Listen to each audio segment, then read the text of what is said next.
This is The Joy of Paintball. I'm your host, Clint Riddle, and I'd like to give a special thanks to Christopher Harry, Reese Tiger, Colt Wallace, and Edric Alvarez. This podcast brought to you by Productive Procrastination Productions. Our program brought to you by Pipe Dreams and Wishful Thinking. Also sponsored by free things like caffeine and spell check. The Joy of Paintball made available by viewers like you.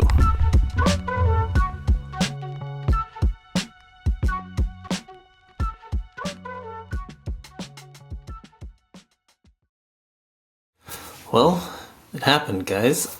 I just finished my podcast with Oliver Lang. You heard me right. Oliver Lang. The Oliver Lang. The one that's in the movies. The one that's in the magazines. The one that's making all the things. He is one of the founders of Hormesis. Founders of Hormesis attire. One of the staples in Dynasty. He is one of the 4 horsemen in Dynasty. He made the time to sit down with me. His generosity, his wisdom, I'm so grateful that I got to sit down and talk with him. And I'd like to take a minute to be grateful to you guys. I would be remiss if I didn't say thank you to anyone who's ever supported me. Thank you if you've liked something on Instagram or Facebook. Thank you if you've left a comment or if you've messaged me.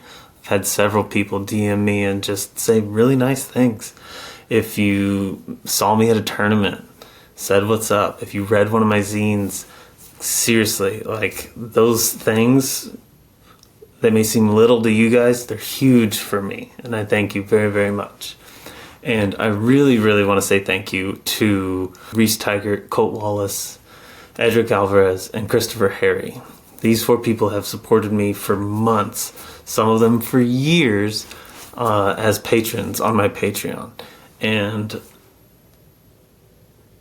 this little section is just for them. I want them to know how grateful I am for their support. Love you guys. All right, back to the focus of this. I got to sit down and talk with Oliver Lang. You guys, it was incredible. It was everything I would hoped it would be. I got to talk about art.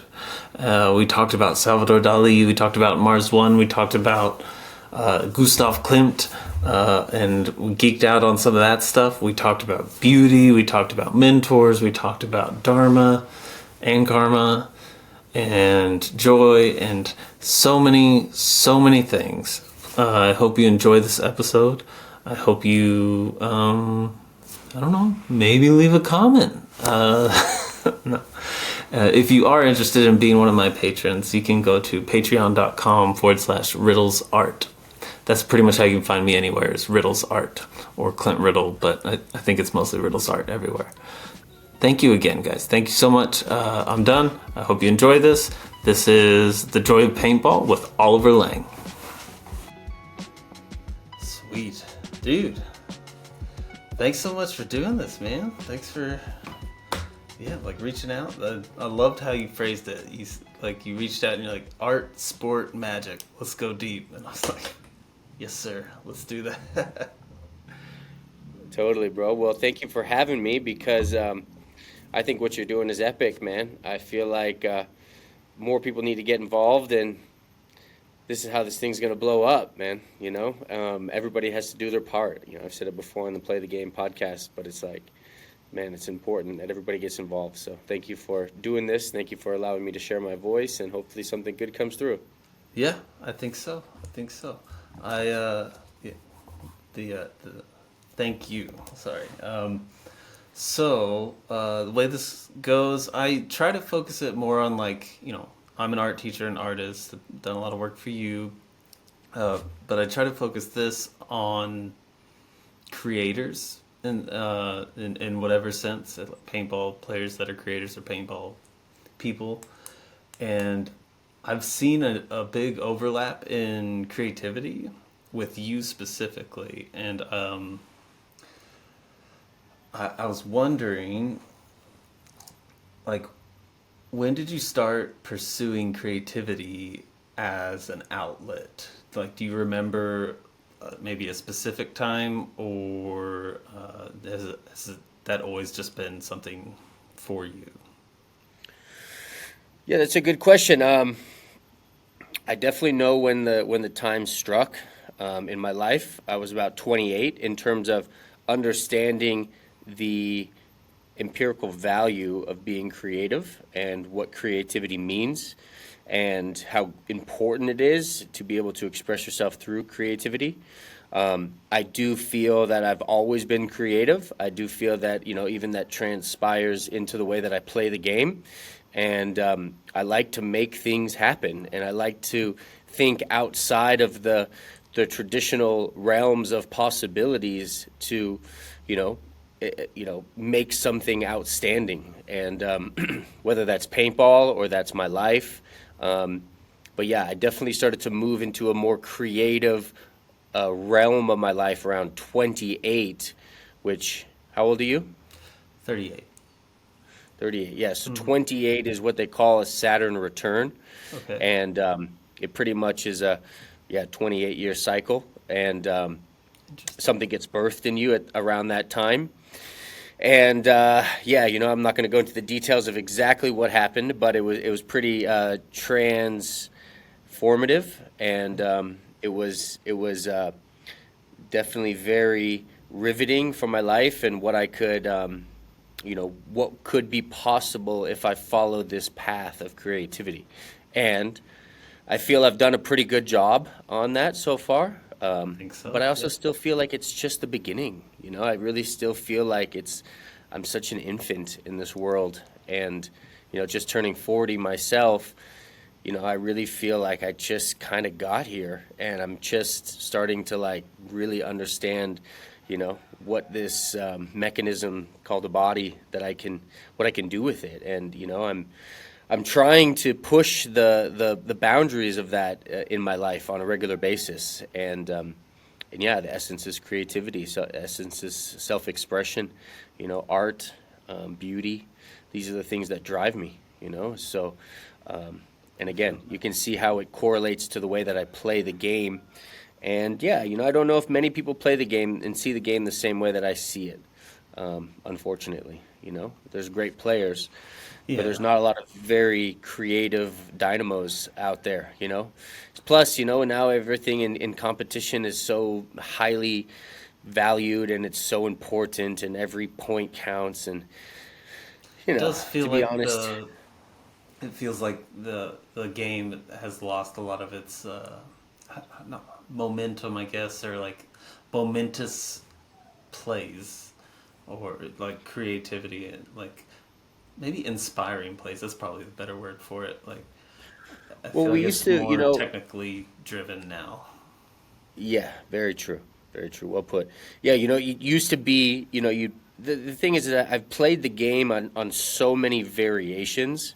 So I have a good grasp of the full circumference of how you do it. And, at one point, yeah, it was 10 man, and you had one match, but you had many matches or many games. Yeah, you might lose that one, but you would have multiple.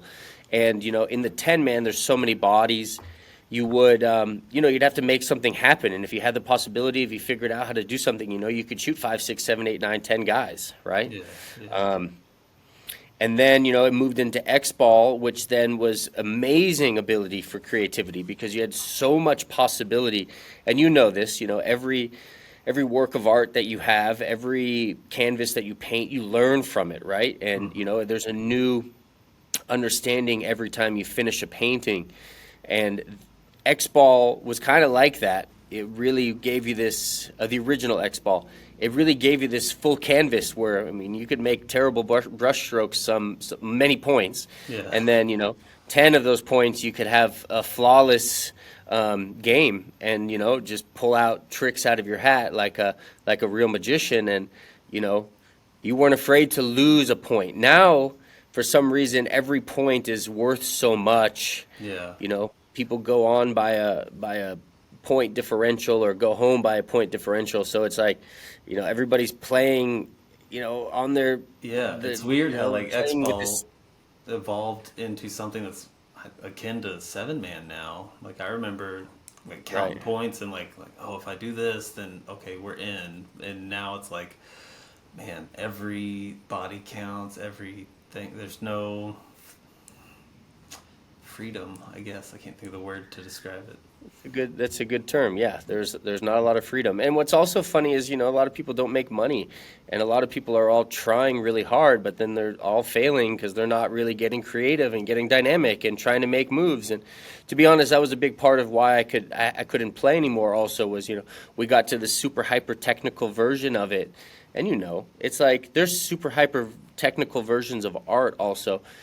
And if that's Hmm. your style, then that's great. But there's a part of me that's not my style, so it's hard Yeah. to get super hypercritical and try to play the best exact game every point. Um, it's Yeah. not as enjoyable. I like more flow and more. I like flaws. I like mistakes. I like being able to try things and not be bastardized for trying something. And Yeah. it got to a point where it was like, why'd you do that? And it's like, well, I saw the move, and so I wanted to take it. Yeah. Well, that was a bad move. And it's like, okay, well, maybe, but it could have also been a good move, depending on how it unplays, and So, anyways, Did you find that sort of flow in the elite tournaments? yeah. See, so the elite, there's more possibility for exploration, if you ask me, just because you're going to play so many points. Yeah. Obviously, there's also a fine line to exploration and getting, free flow and fluid. Hmm. But, you know, I do see it in the one-on-one. I see a lot of possibility. Yeah, and it's also not going to be as grand as, if you're going to go down and shoot five guys in 10-man or, have a run through in 5-man. But it gives you more of like, yeah, more option. You could be down a few points and still be okay. Whereas it's like here you get down 2 or 3 points, Yeah. what the field set up, how the field plays, depending on how much time, that might not be enough, so it's interesting how it's turned out that way. Yeah. I know, just sort of following you throughout the years, that you had a start in skateboarding, Hmm. and I was a skater, or fruit booter is what they called us at the parks, but whatever. Yeah, I was a aggressive skater, so Hmm. I do think there's a similarity in that it's this weird balance of sport and art, where you're trying to be creative not only with your movements but with your like how you interpret a space, Hmm. and so but there's an individualness and a teamness, that I wonder if you still have some of that you want to put into paintball, and maybe is the elite tournament, or the joust, like that sort of thing. Sorry, I'm thinking out loud right now. I'm trying to get to No, no, the I end know what you're point. gonna say, so I'm with you, and definitely it is. It's like skateboarding. I took a lot from that, and I obviously it's a much different sport than paintball. But like if you notice in the Olympics, what I love about it, it's like in as an independent, as an individual, as a skater or as a dueler, you're pushing the boundary. And although, yeah, you might be up against all these other competitors or contenders, these other competitors and contenders are rooting for you to push the boundary, Yeah. right? So when you look in the Olympics and you see skaters do some incredible trick that maybe has never been done before, or a run that's like just insane, they're supporting them. Whereas in what happens on the team version of paintball is we get so hyper focused on our team and my team is the best, and screw Hmm. your team and you're from this field, and it's all it turns into this like warfare, and it's all political, and it's Yeah. who sponsors you, and what gun do you shoot, and it turns into this thing where it's like in other sports, everybody's always, although you might be a competitor or a contender, you're actually rooting for the other guy to push through the boundaries, and you're supporting that individual. Yeah. And I feel like that's what you can do in the duel. And I feel like that's what I can take from skateboarding and apply it into this. You can have many errors and many falls or many, poor tricks, but then you can come out, you can persevere through it and come out and land something, and everybody's like, whoa, okay, that's next level. Yeah. And so that's kind of what you do as a dueler, as an independent individual. This is a new path, this is a new possibility for you to achieve something for you, by you, without having to, rely on this bulky thing, which is a massive team. And now the team version is incredible also, and this is the thing that I'm running up against with a lot of people is everybody's like, no, well, paintball's a team sport. And it is, but it's not at the same time. There's individuality that where stars can shine through, and they can make their mark. And we need to create a place where this can be done, and people can be showcased as individuals, which will then, flow into the team version of it, and you'll start to have better teams, and you'll have better individual players on these teams, and you'll have kids that are from Texas or wherever that can make it onto these teams where, if you look at all these teams, they're all the same guys who have been around for a long time now. And yeah, they're great, but where's the new blood? Where's the real new blood? Who are the new guys who are really cutting their teeth and are the future of the sport? And that's what I'm really interested in. I'm really interested in finding out who these guys are, and giving them an ability and giving them a platform to showcase their skills and say, hey, I'm freaking Tommy Greenleaf from Boston, Massachusetts, and look how good I am, Yeah. But I'm playing in D4 or D3, and no one's ever going to see me there, really, And there's probably hundreds of these types of guys, Oh, I'm sure. maybe thousands, Yeah. So I want to have these guys be able to showcase their expertise. A lot of people work really hard in this industry and this sport, and sometimes they don't get anywhere, and that's a sad reality. Yeah. I remember seeing kids like at skate parks that would just, it's like, man, like you just knew. You'd see him do stuff and you're like, that was next level. Why are you here? Yeah. Why aren't you like doing Well, something? there's a whole composite of it, Yeah. because you can be an excellent skater but have a bad attitude, just like you can be an excellent paintball player and not be a good teammate, And really the light, so to say, is going to shine through those people who have the full capacity, And again, that's like the next level of this thing that I want to try to get to, but I want to also showcase those kids who have the amazing trick shot and the amazing abilities that you'll never see them, or that you haven't seen them before, Yeah.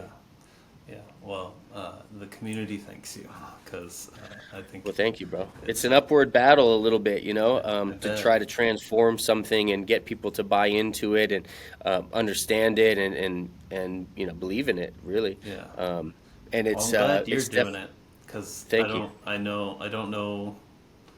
Like the fact that you're running into like friction with this is just weird to me. First off, but if anyone could like have the clout to like push through that, like I know it's you. So I'm glad Thank you, bro. you're. Yeah, well, that's stepping part of up. my dharma.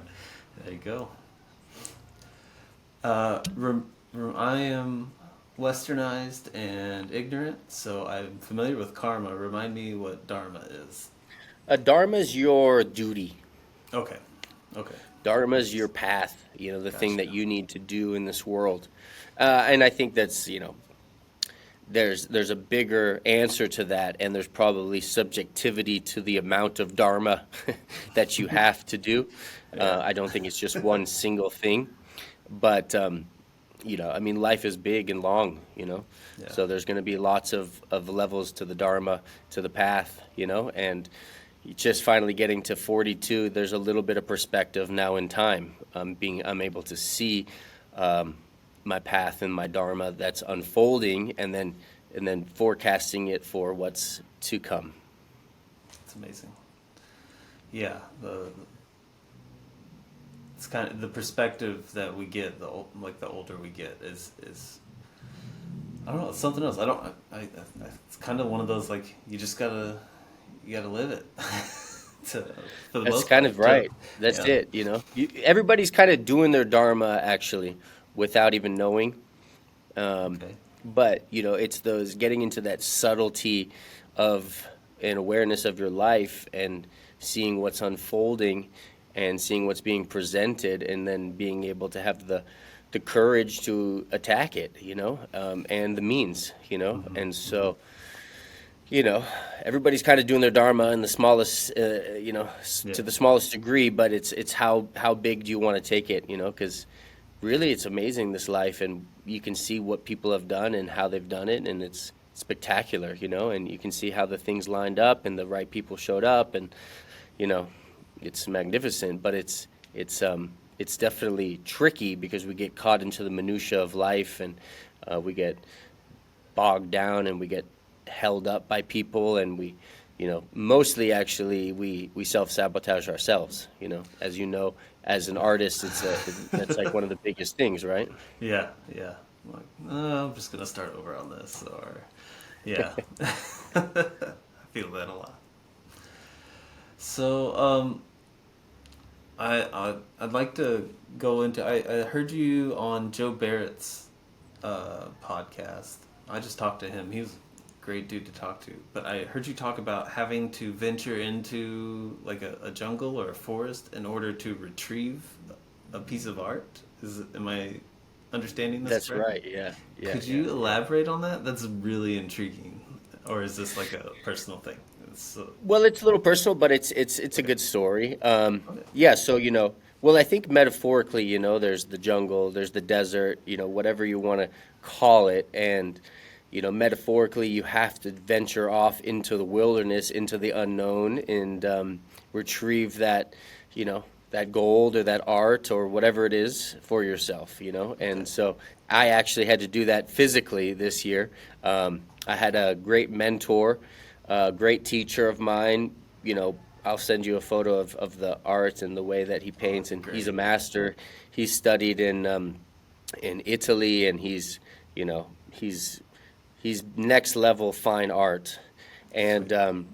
I just really adore him, and I've really adored, or sorry, I've really made an effort to find mentors in this lifetime.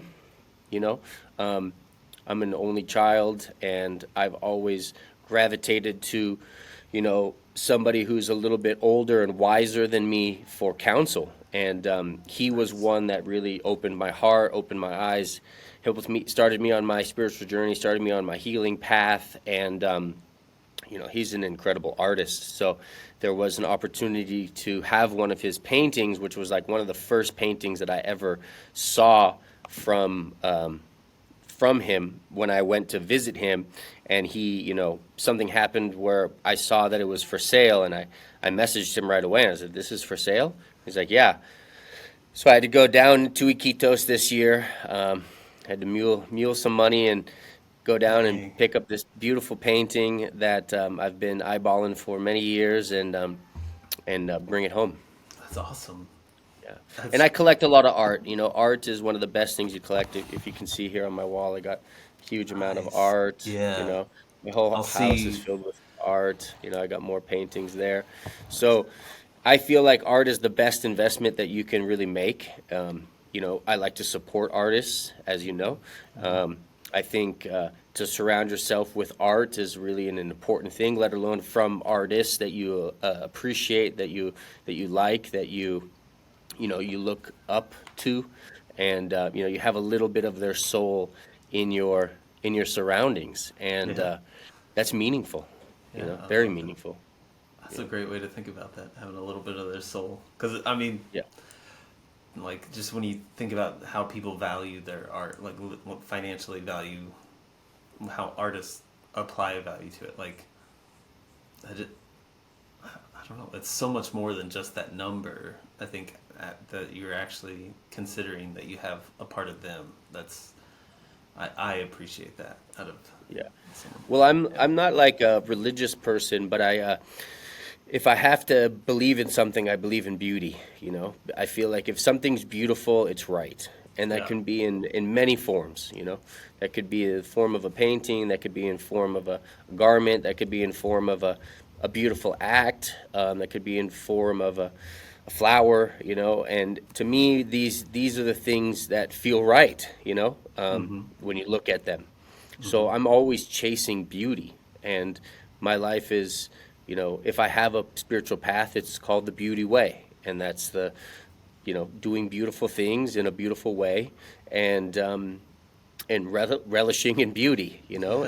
and then essentially being saturated in so deeply saturated in beauty that I'm beautiful, and that's just how I live my life, and that's how I've lived my life for a while now. And there's a lot of ugliness in this world, and there's a polarity involved in that, and you need the contrast. You need to be able to see something ugly to be able to appreciate something beautiful. You're like, I resonate with that deeply. I've been on this sort of path, I guess path. I don't know. I've been thinking about duality a lot, and this podcast is called The Joy of Paintball, and can't really appreciate joy without some sort of struggle or sadness. And True. Yeah. it's weird because I think those types of stories come up sometimes. Not so much here in when I write that they kind of come up, but uh, yeah, I really appreciate that take and that religion of beauty. I've not heard of this religion before, but I'm for it, man. That's I like it. Yeah, well, I Nice. mean, think about it. Also look at some of the greatest artists in the world, tormented beings, Mm-hmm. um, and somehow they're able to, you know, express their trials and tribulations onto a canvas. Some of them might be dark, some of them might be, whatever used to. That's also the beauty of art is it's very subjective. Mm-hmm.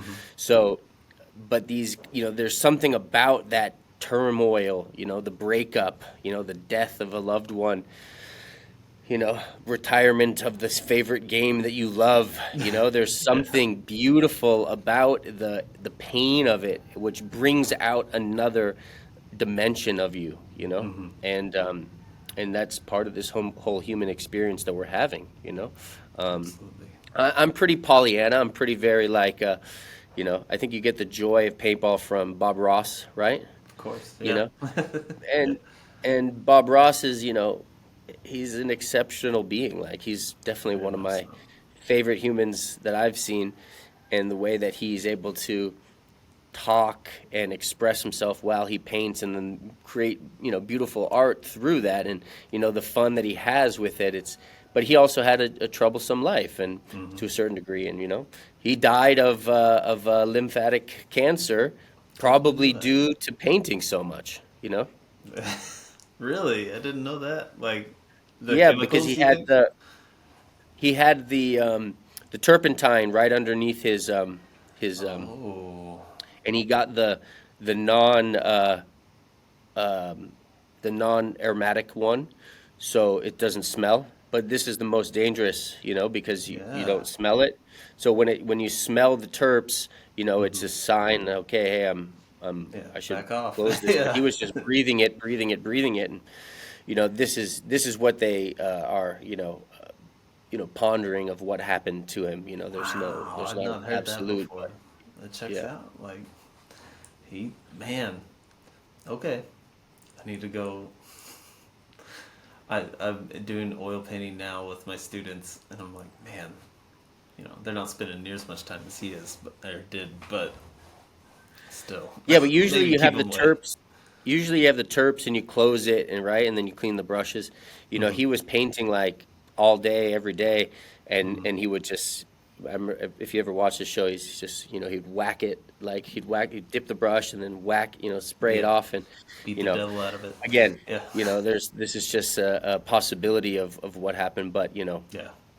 what I'm saying Mm-hmm. is that there's ugliness in it, and then the whole story with Bob Ross also. He never got all his paintings. They Mm-hmm. kept all his paintings. Um, Yeah, Yeah. so there's always a little bit of ugliness in the world, but then that's the contrast to the beauty, and then the story is, you need a little bit of that. Um, you need a little bit of that rascality, you need a little bit of that, yeah, Yeah. drama, so to say, to make Yeah. the story even better. Man, you are a wealth of knowledge, sir. Uh, I'm just um, living, bro. I'm yeah. just living and I'm loving life and I'm loving what life presents to me and I'm fascinated with life, Well, because it shows. what a gift, I mean, Absolutely. this is all a piece of magic.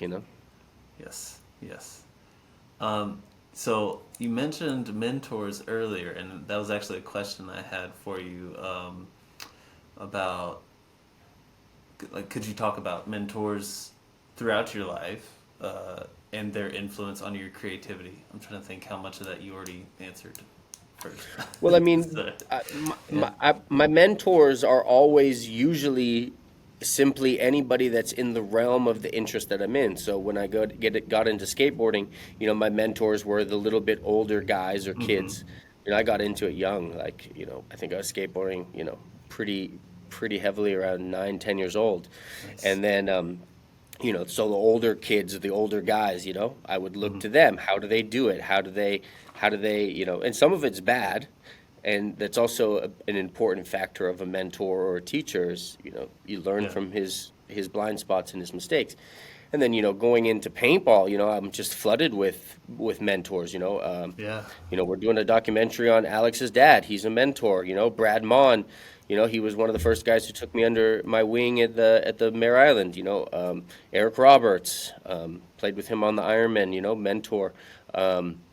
In different ways, there's different dynamics. But then, when I got onto the Ironman, there was Shane Pastana, and he really was my first. I would say, I was really his first, and he was my first true mentor disciple kind of, true Yeah. friendship, because he would teach me so much about the game but also about life and Mm-hmm. how he lived his life and how nice and how sweet, how kind, how gentle, how amazing, how powerful, how confident he was.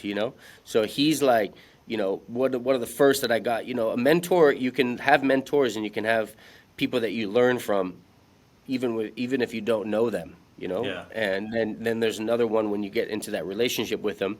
But again, that was a dynamic where I was on the team and he was on the team, so it's not like, it's still another Yeah. level of it. And then beyond that, searching for people who I can actually go to for counsel on a regular basis is another level to it.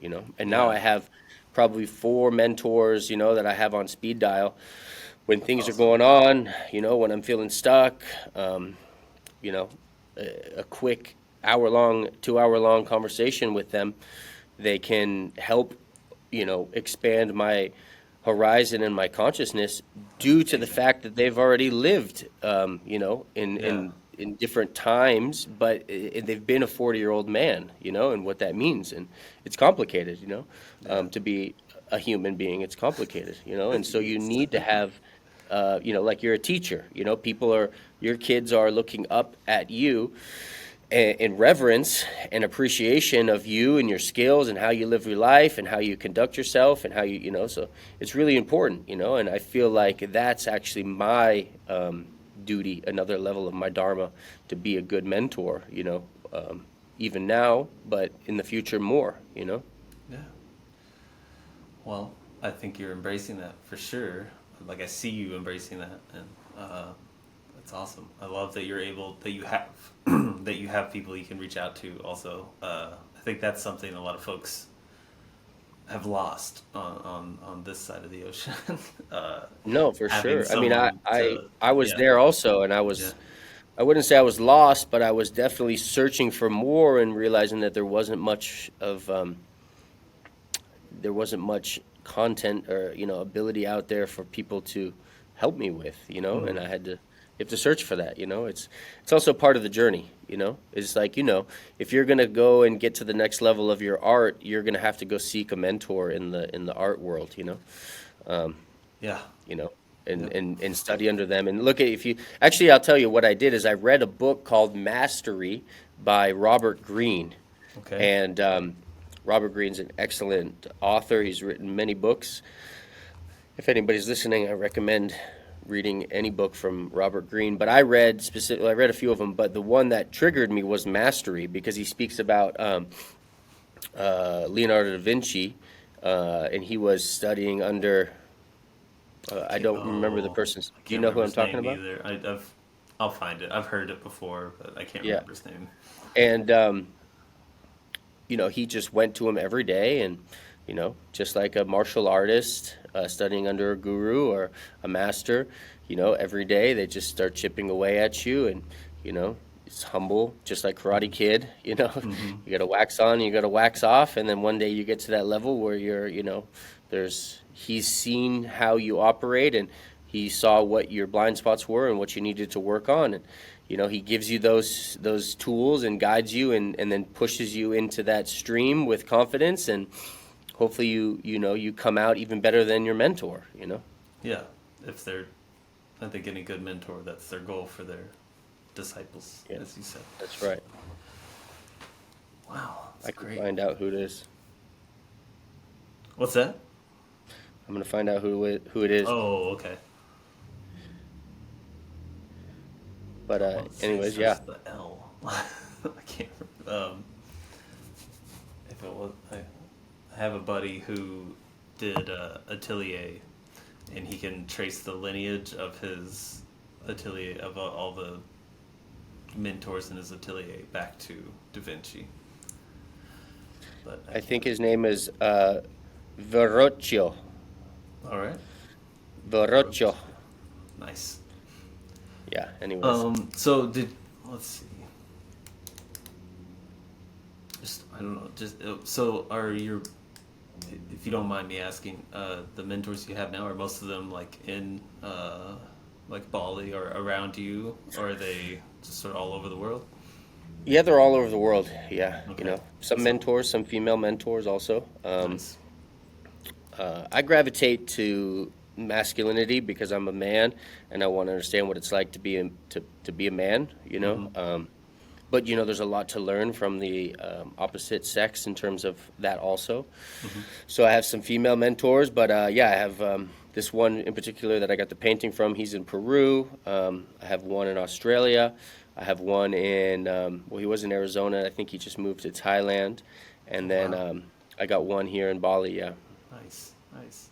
Do you think like the them being a different kind of culture, you think that like, I don't know, their understanding of life like contributes to their willingness to be a mentor?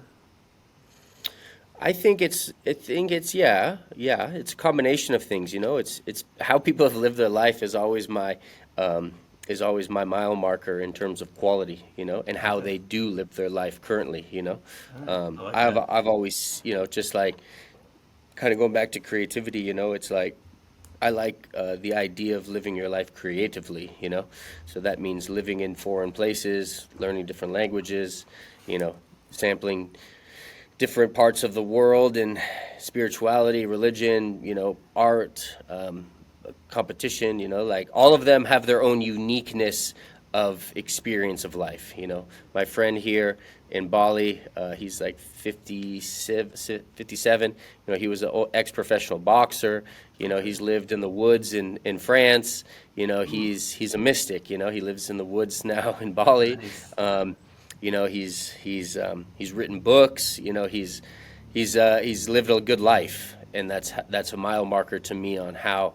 And what I mean by a good life, honestly, it's subjective, but I like to live outside the box, right? Hmm. That's why I like painting, and I like abstract painting.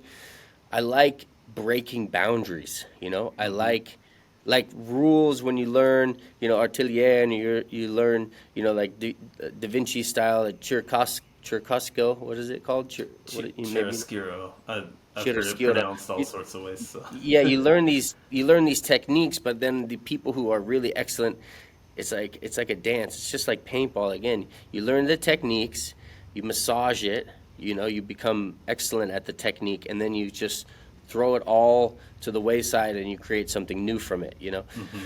So that's how I like life also, you know? My mom even taught me a great word in German. It's called to be a Lebenskünstler, which means to be an artist of life, you know? Okay.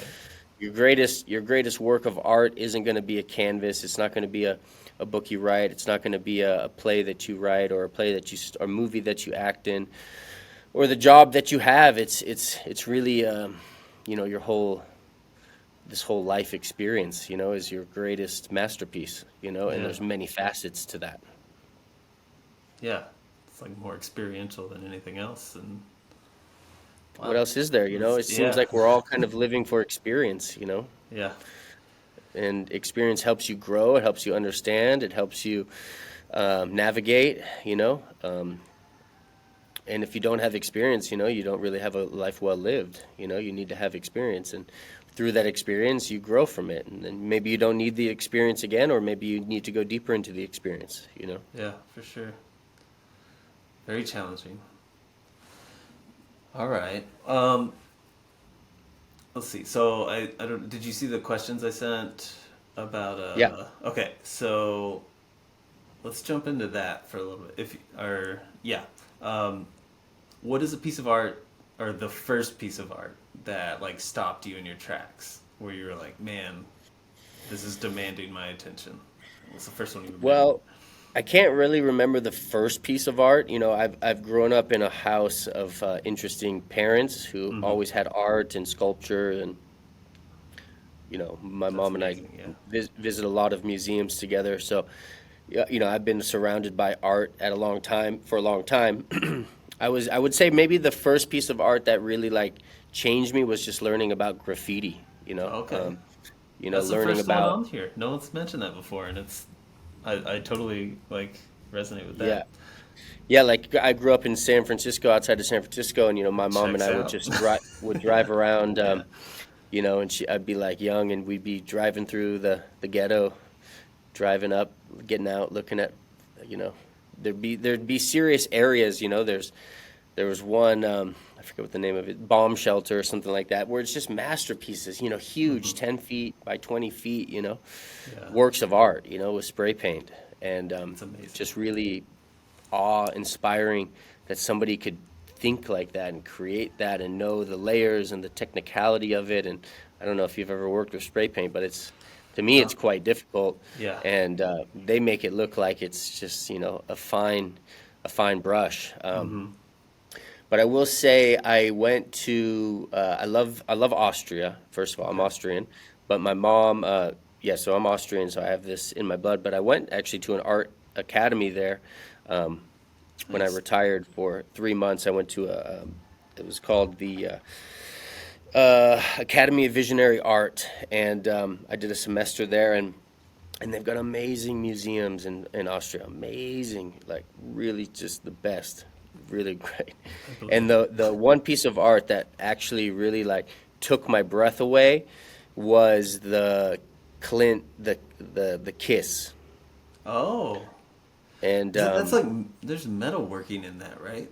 I've never seen it in person. I think he's gold gilded it a little bit, yeah. Okay. Okay. Um, but I Yeah. mean, it's just like the whole thing was just, oh man, it was like, you know, because art again, there's a, like, so here in Bali, great artists, but they don't know how to display their art. You know, they don't Hmm. take good care of it. The lighting, you know, when you go into this, I think it's in the Belvedere in, or no, it's in another museum in Austria. But it's like you go up, you know, and you're surrounded by works of art, and then you go upstairs, and it's just like this huge painting, and it's like a black wall with like perfect lighting, and it's like cool in there and like Mm-hmm. fresh, you know, and it's like Man.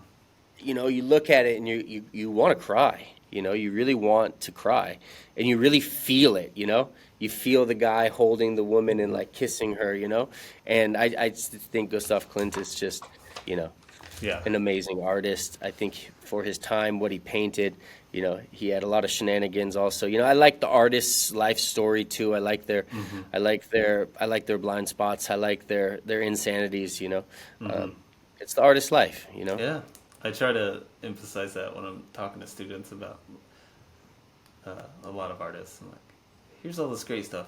Also, maybe had a drinking problem. I don't know, but but Yeah, is exactly. is I'm not I'm familiar with it just because that's like an iconic piece of art, but I'm not like super familiar with the details. Is that a pretty big piece? It's The kiss. big. It's big. They call it like I want to say they call it the I want to call it the it's like it's not Art Deco, it's not Art Nouveau. It's like a small there's a Hmm. small period of something in between it. Okay. I want to call it like the secessions or something like that. All right. But it's like very classic and like, it's got these patterns and like these shapes. And again, like this is kind of what I'm doing with Hormesis is I'm trying to pull a lot from these paintings and these patterns and these, iconic moments, the zeitgeist in history and time where, for some reason there was this beauty, and what I mean by that is it's could be a simple, couple lines with dots Hmm. and these patterns become like really everlasting, Yeah. right? And Yeah. they embed into you. And so the kiss has all of it. The kiss has the human factor, it has the love factor, it has this secession factor of time, which was like 1910 or something like that in Yeah. in Vienna. And then it has Right. flowers and it's gorgeous, it's Yeah. really a powerful, powerful painting. And again, the way they display it is the next level to it. Love it. I gotta make a trip to Austria, I guess. You do, bro. You That's really do. Trust me, it'll be worth it. yeah. Field trip with the whole all the students. Oh gosh. No. I have to like we have several museums just down the street from us that are great, and if I want to enjoy it, I have to go like by myself or like Yeah, with of course. a Yeah, yeah, couple of my personal kids, so I can be like, yeah, you guys be quiet so I can focus. But yeah. yeah, I feel like oh, I've been lucky enough to go to several to go to Italy and France, and I didn't go to any museums when I was in Germany, but I got to experience those cultures and how they appreciate art, and it's different for sure. Uh, there's little tiny pockets of it in America, but I think at least from my perspective, it's not a full perspective. But Hmm. anyway, sorry, getting off topic. Uh, all right, so Gustav Klimt, The Kiss. It's great, like graffiti and Gustav. That checks out. Those like those. That'd be a really cool, um, like show. If someone would like curate some graffiti and some German, some I don't know. That's a fun question. Could AI it? You could Yeah, blend yeah. graffiti with Gustav Klimt now. How do you feel about AI in that world? I love it. I mean, I think that, I've already fought against, the future a few times in my life. Hmm. It took me like 5 years to get an Apple phone. It took me like 10 years to get on Facebook. So it's like the thing is you just have to, succumb to what's happening in this reality in this time. And I feel like AI is one of these things it's going to help us. It is already helping us, and Hmm. people who are fighting against it are just doing themselves a disservice. I'm actually trying to become more proficient in it. I'm actually taking like AI, um, online courses because I want to stay congruent with it. I want to stay up to date with things because things are happening so quick and moving so fast. Hmm. And I mean, I'm young. It's like, I just don't want to be left out. In the next 10 years, everything's going to be, it's already very AI. Hmm. And, without us even knowing, but in the next 10 years, it's going to be very, very AI. And I do think it's a way to make money and I do think it's a way to create. I mean, now if I do paintings, I'll go on AI and I'll create something that has um, you know, something that I'll blend things together and I'll work on it and then I'll say, okay, this is cool. I want to paint this, or I want to Hmm. make something out of this. So it's good for inspiration. It's good and it's just brilliant. It's like what you can do in a matter of 30 seconds it's just Yeah. incredible, you Very know. So impressive. Yeah. I'm for it, and I'm trying not to be left in the dust. Yeah. I think our generation sees that, like, in our parents, maybe, or grandparents, even, of like, they couldn't figure out the DVD player and all that. And Right, it's like, I right, don't want to be exactly. that guy. Yeah. Totally, All right. totally, totally. Cool. So you've mentioned painting several times. What kind of art are you making these days, or just have you been into before? Yeah, I mean, I think my biggest quest is to become an artist. You know, I think that's the biggest accolade in life, actually. You know, I and think you're again, like I there, said, man. it's yeah, Yeah. it's also it's so many there's so many mediums of art. You know, Hmm. and I enjoy all of it. I do think that I'd like to get to the stage one day where I'm so content with life and what I've done that I can feel like I can just spend the hours and the afternoons and mornings into, long, more drawn out oil paintings and such, Hmm. But currently, I just tinker, Okay, um, learning that's good. learning different mediums, learning different brushes. I really like watercolors now because I can splash it all over the place and it's not so messy and it's Hmm. dries relatively quickly and I can come up with these really, loose and transparent and opalescence and Hmm. I really love colors. I really love. Yeah, I just love what things can do when you put them all together. And watercolor is one of those ones in an abstract way that I'm enjoying. Good. Um, All right. and every once in a while, I get struck by like a bug just to paint like Yeah. ferociously for like a week. Nice. Um, That and sounds cool. sometimes I don't, paint for months. But I love art. I love looking at art. I have many art books. Like I said, we have great museums here. I travel everywhere I go all over the world. I make it a destination to go to the biggest art museum and see what's there. Yeah, Sometimes I'm man. very impressed. Sometimes I'm very unimpressed.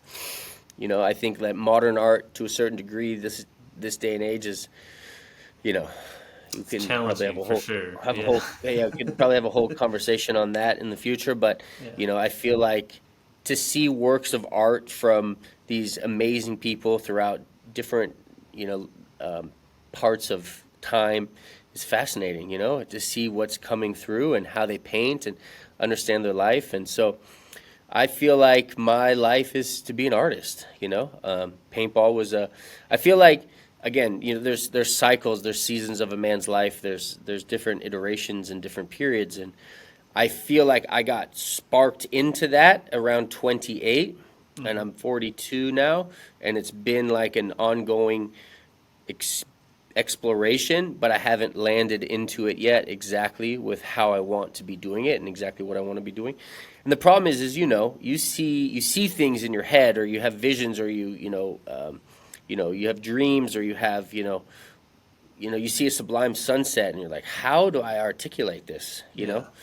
And it's like I mean, Can't. correct me Yeah. if I'm wrong, but it's also the most painful thing because it's like this is so beautiful. How do I get this out? What do I do? What do I need to do? How do I need to learn how to Hmm. convey this to somebody? And Yeah. does even anybody even care, Yeah.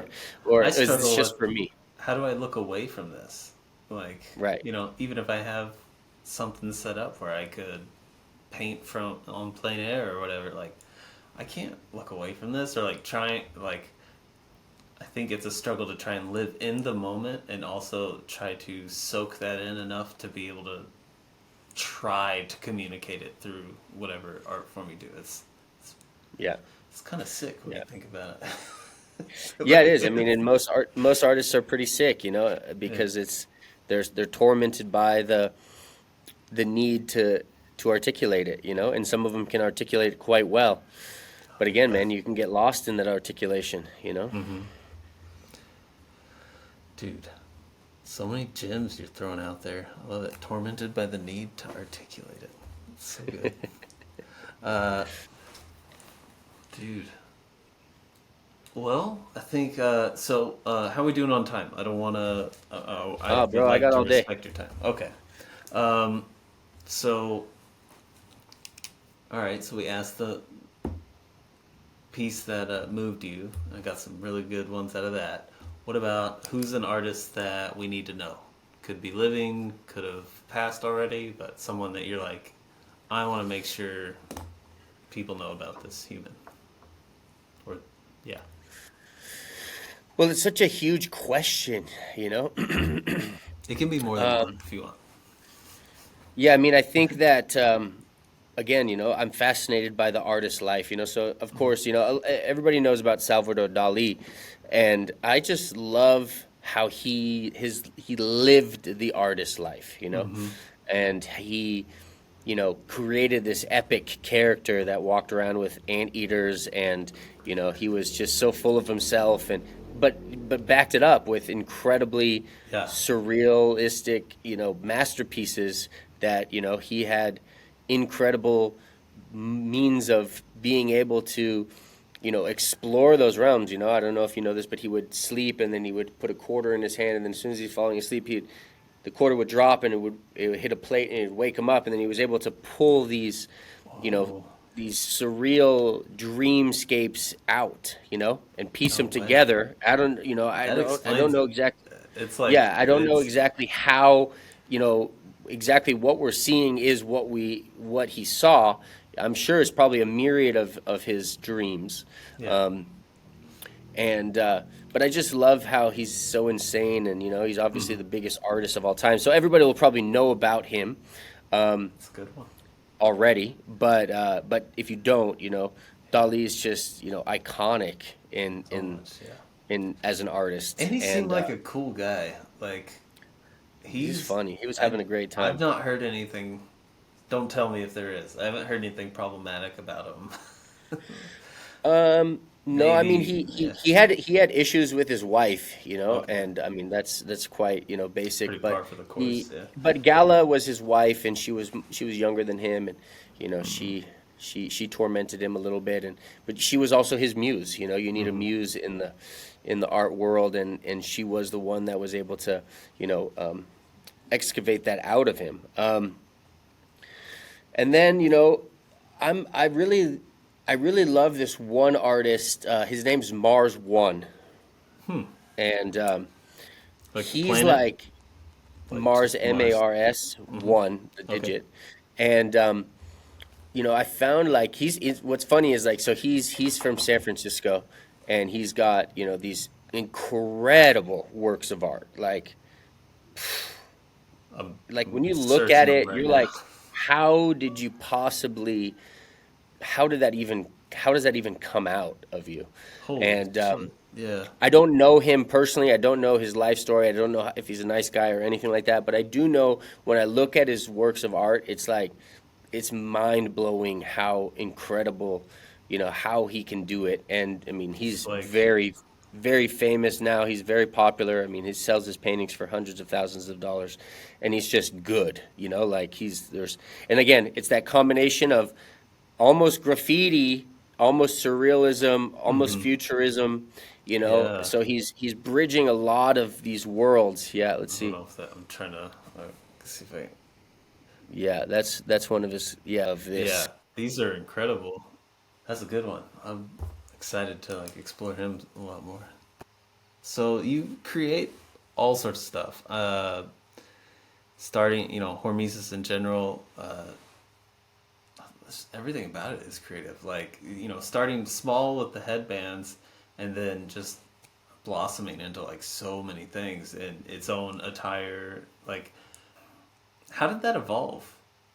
I got the inspiration from a float tank session I had floated. I've floated probably. I could probably write a book on floating. I don't think there's many people that are as advanced in floating as I am. As weird as that sounds, but it's such a high art actually to be able to sit still in silence and relax, and then allow what's percolating in your subconscious and your psyche Yeah. to be able to become aware with it and connect with it and understand it. And you know, there's a myriad of different possibilities that can occur. I mean, I've had audible hallucinations in there where I just heard like, you know, symphonic orchestras like Beethoven, but I don't know music. So if I knew music, I could have written these things down, and you Oh know, I could have man. been like Beethoven, right? but I had, this float where it was quite clear, actually. It was more of a, not necessarily a vision, but it was more of a direct message. And it said, call Alex, Yeah. start a headband company. And I was like, oh, okay. And I remember I got out and I sent him a message, and, we didn't talk so much at that point. I had left, and he's making babies and living his life, and I'm Mm. over here, so we didn't have much communication, maybe just once or twice a year. And he kind of was like, huh? He's like, okay, and I think he kind of did it because he was interested in rekindling our connection. Okay. you know. Um, I needed a little bit of a cash advance from him to get it going. And, he believed in me. And actually, one of my mentors gave me the name Hormesis, Okay. the one that I bought the painting from, Oh, because what nice. Hormesis is, it's a scientific term Hmm. that is essentially, a little bit of pain gives you great comfort. So it's like a little bit of poison can heal you, right? A little Hmm. bit of stress can make you create something, right? So that's Yeah. hormesis. And then it just aligned, it just went boom, boom, boom, boom, boom. Like I went to this place that I knew was already there. We made a headband. I made some labels. Alex intuited the whole other half of it, Yeah. making the logos, making the boxes. So it was really this match made in heaven of a product. And then, it was lightning in a bottle, and it still Yeah. is, and it's Absolutely. grown and grown and grown. And I will say, I got to tip my hat to Alex because, the reason why this thing is so creative and so successful and so fun is because Alex calls it this, not me, that this is our art project. Hmm. So it's not a business, it's not a brand, it's our art project. Yeah. And we're making art, and we're getting people like yourself involved, and you've made these great posters from us. You've done so much for us, and you might think that we've done a lot for you, but really you've done a lot for us, and we want to keep creating, we want to keep inspiring, we want to keep getting artists, we want to keep getting, people on board, interested, because it's potent, It really is. the Yeah. story is there, it's thick, it's real, it's meaningful. We're doing something different. We're doing something cool. The more support we get, the bigger we can become, which means the more that we can do. Hmm. So from Hormesis, just from the headbands, we've already done, we've done a film. We're doing a documentary. We've done an Elite one-on-one project, which is going to keep continuously to blossom. We've done a magazine. We've got 2 stores here in Bali. We're making clothes. We're making all types of cool product. We got Miko Hutanan on board. He's a Hmm. designer. We're probably going to breach into the next level of this thing in terms of paintball manufacturing here soon. Trying to get more developers, more designers, buy some IP, and really go to the next level. And again, part of the Dharma, part of my process of my creativity, and yeah, loving every moment of it. Getting to connect with people in the community, getting connect with people like yourself. It's a really amazing thing that can happen when you do something with, um, from a place of meaning. And Yeah. we're not just a little headband company, and we're not just trying to make money to put it into our pockets. We're really trying to take paintball to the next level, and really trying Yeah. to do something cool that's going to come back, at the right time. I mean, even this shirt, even making batik, even Hmm. making using natural dye. I mean, this is an amazing thing that nobody else is doing in the world. Yeah, for And sure. people care. Some people care, and some people don't, and that's okay. Maybe they don't get it, but like there's an art to this thing that we're doing. And Absolutely. you Yeah. can tell by you can feel it by being able to see people who do wear it and do get it and do appreciate it. There's something different about it, and I can't really explain that in terms of the the magnitude of magic, but you can tell by the intention that Alex and I have Yeah. bringing this thing Well, forth. I think, I mean, you've said it already. I think what people tell, I know for me, it's the meaning that you add to it. Like there's a huge, I don't want to say huge, I've been hearing a lot of like anti fast fashion, Hmm. lately, and like people sort of moving away from this like disconnected uh, manufacturing and going back to like, oh,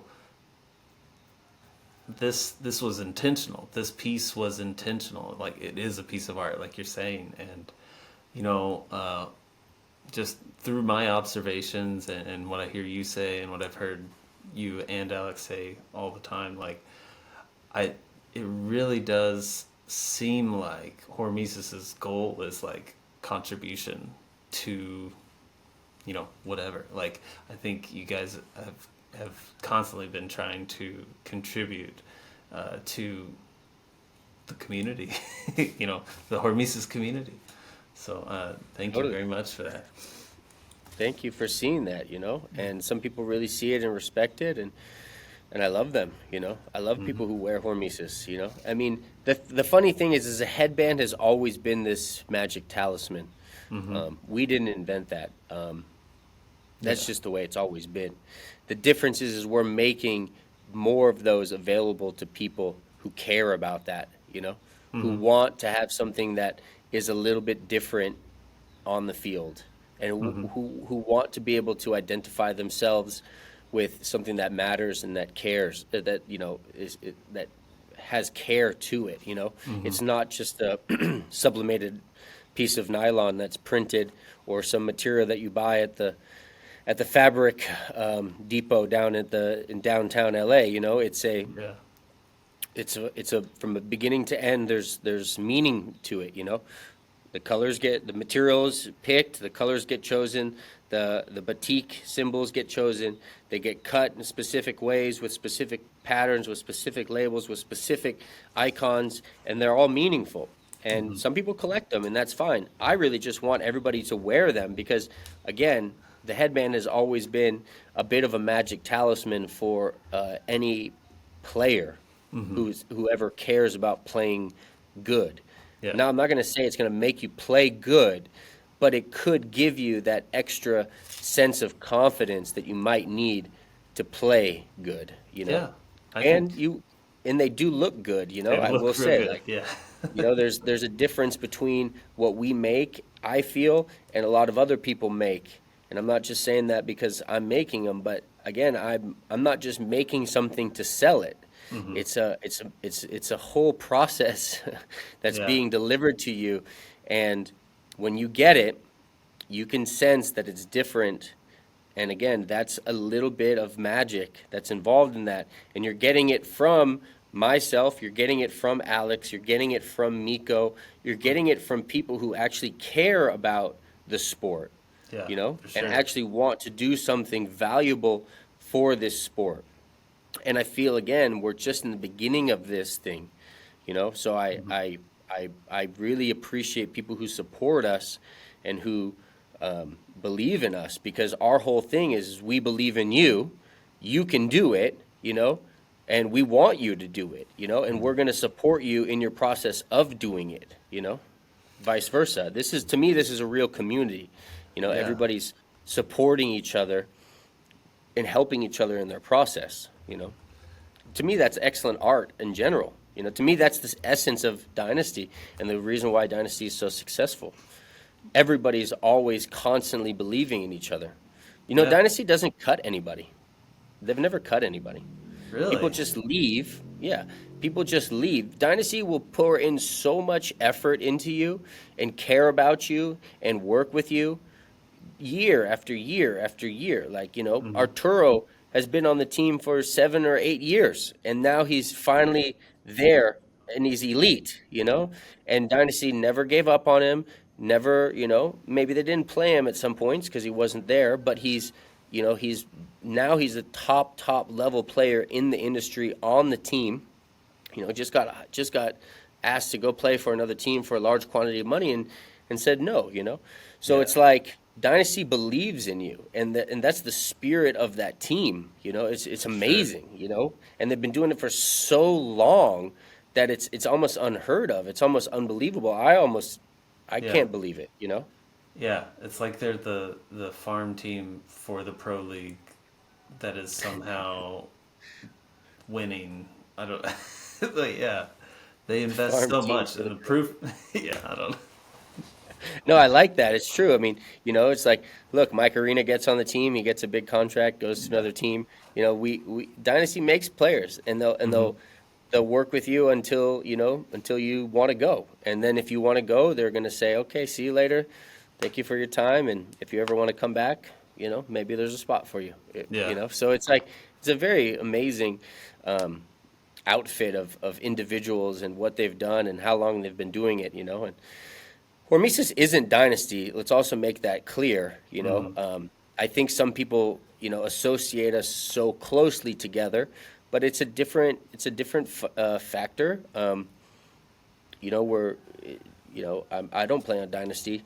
I'm Hormesis. I'm a professional, Hmm. ex-professional player that's dedicated my life to this who wants your success now.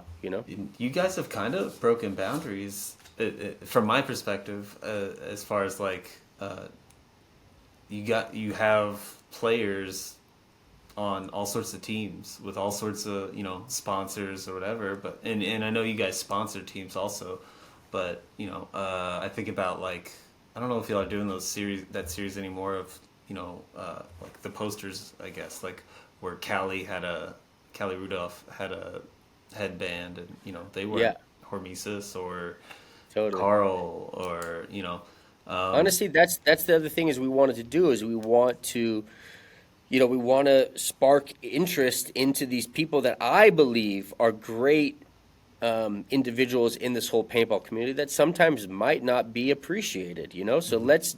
let's do something for you. Let's make you a poster. Let's make you a signature band. Like you deserve it. Some of these guys people don't even know who they are, and it's like no, you deserve this. And I Uh, want to do yeah. more of that. Because we live in this, we play this sport that I don't know. It gets a little bit, it gets a little bit cannibalized sometimes by themselves. Like great players disappear and you never hear about them ever again. Yeah. And that's why like the first lines of the OG headbands were seemingly so powerful because there was, to me, I was honoring these players Hmm. who I looked up to, who I thought were valuable in the industry that slipped away into oblivion and you might not ever know who they are.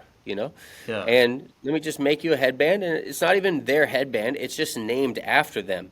Hmm. And now they're collectibles, and Yeah. they're very sought after.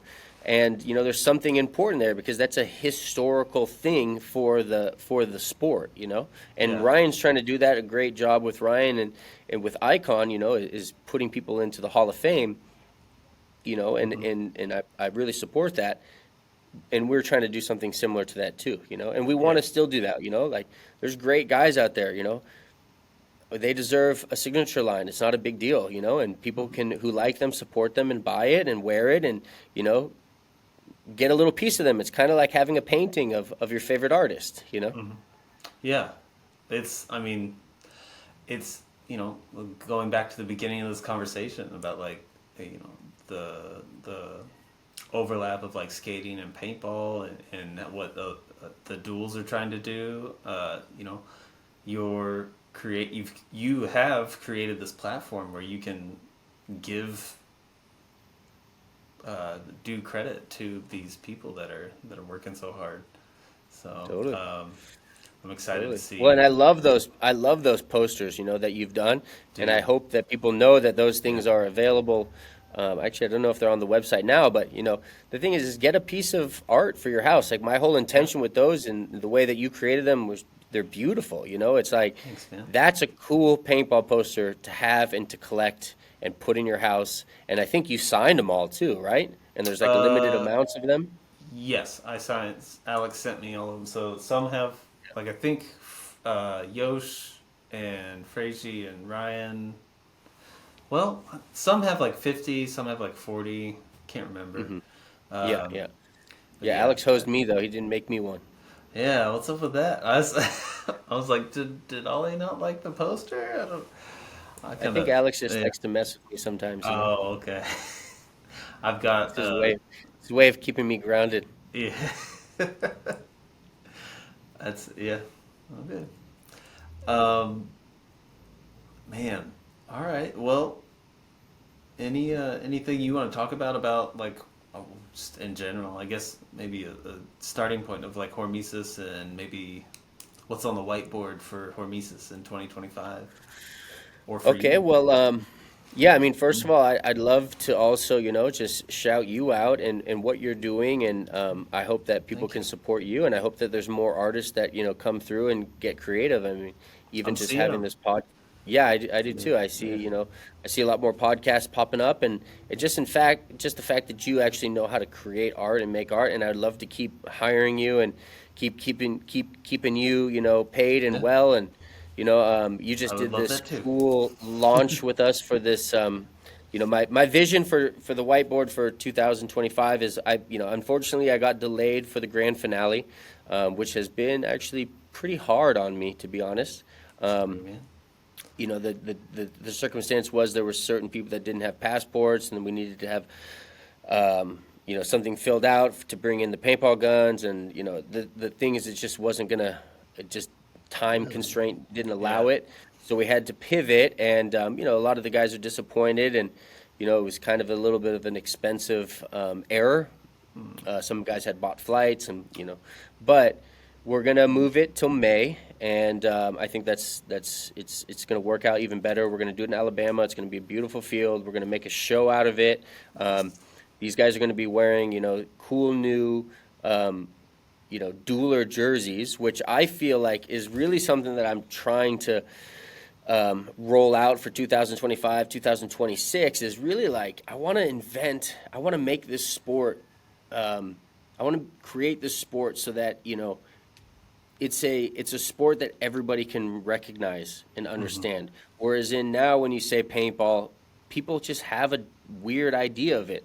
Yeah. I want people to go out there. I don't want these crazy jerseys with all this stuff on it. Like, I want it Hmm. to be clean. I want your name to be perfect on the back. I want a big number. I want you to be able to sell, a few sponsorship spots on your jersey. Maybe you sell your loader space so you Hmm. can start making money as a player. And I want you to look legitimate. I want you to look like an athlete. I want you to look like, I don't want to say I want you to look like a football player or a soccer player, but I want you to look clean. Hmm. So you've made us these new jerseys. They're really just, I think, again, I don't think that like they're cutting edge amazing in terms of like technology, but in terms of the way they look and they feel, it's definitely different than what has ever been done before. And again, going back to what we were saying earlier, is like I want to think outside the box. I want to push the boundaries of what we think it is. People think it's a five-man game. Okay, great.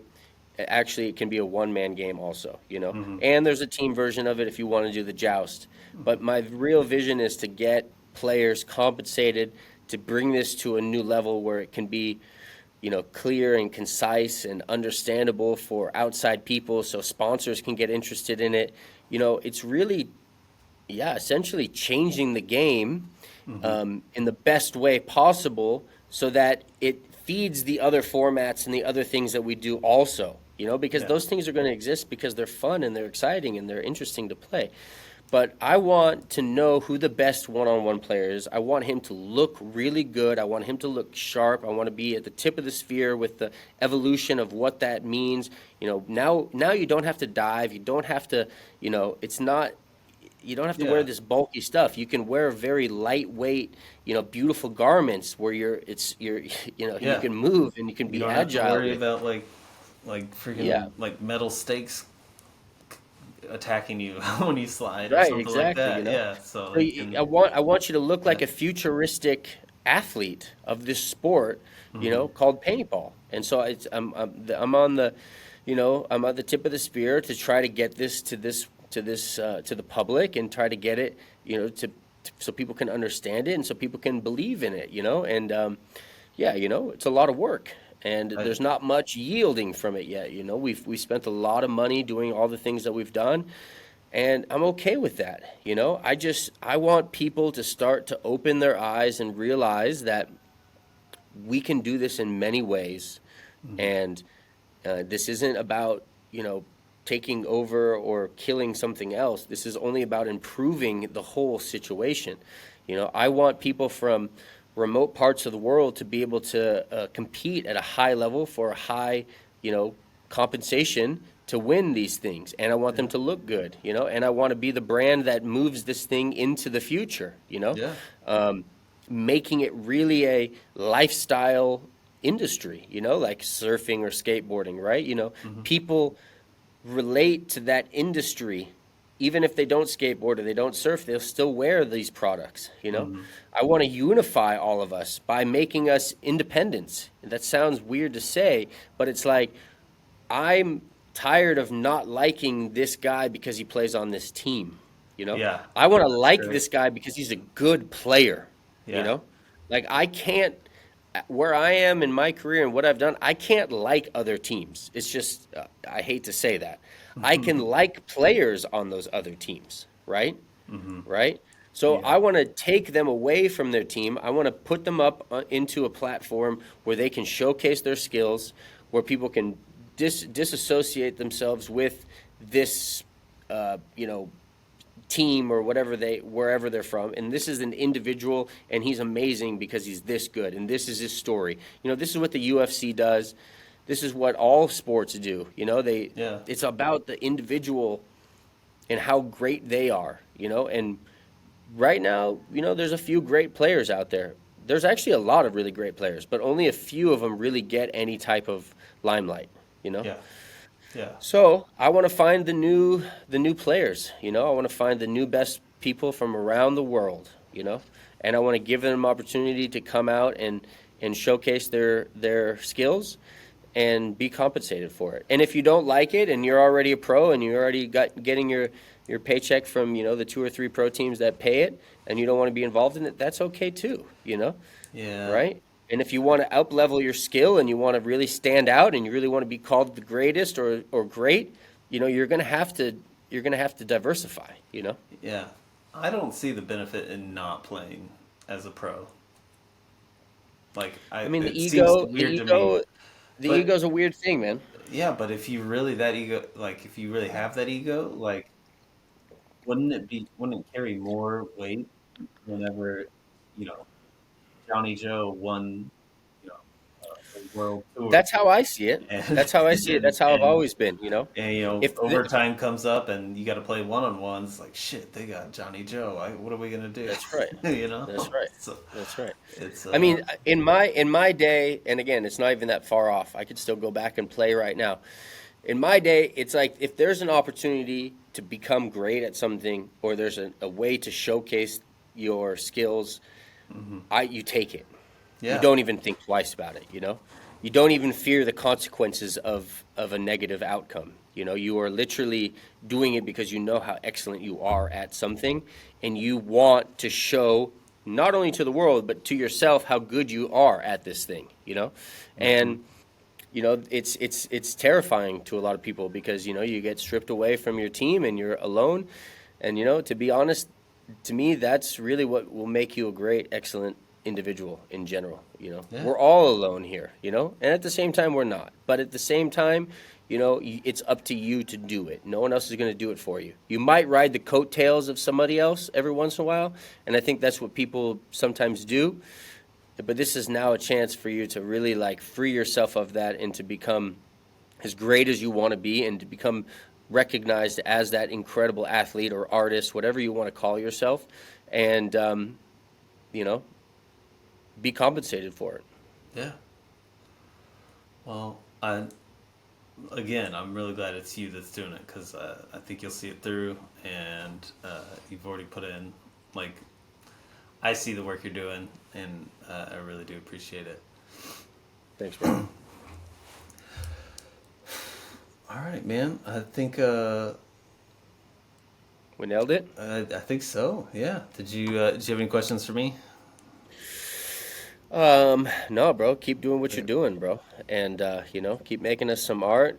And I really hope more people subscribe to your channel and more people start following your path and more people get inspired by this conversation on many levels. And yeah, this is how these things, what needs to happen. Yeah. Thank you so much. Thank you for everything you do for the paintball community, not just for me, but for Hormesis, for the trail that you've blazed. I think a lot of folks we still go back and watch your videos for inspiration. And we look at what you're doing now for inspiration. So I really do appreciate everything you're doing. Thanks, man. Yeah, brother. Thank you. I appreciate you too, man. Good luck with everything, and stay in touch, and let's make some more art, yeah?